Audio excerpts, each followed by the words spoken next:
ஆனா இவங்க ரெண்டு பேரும் இங்க எவ்வளவு சீரியஸா ஒரு பிரச்சனை ஓடிட்டு இருக்கு.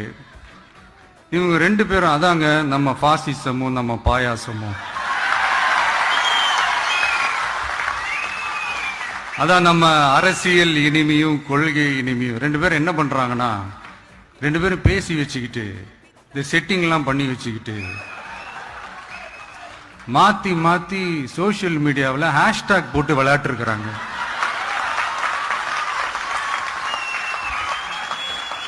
இங்க என்ன நடந்துகிட்டு இருக்கு? அதாவது இவங்க ரெண்டு பேரும் அடிச்சுக்கிற மாதிரி அடிச்சுப்பாங்களாம். அதை நாங்க நம்பணுமா? மக்கள் நம்பணுமா? What bro, it's very wrong bro.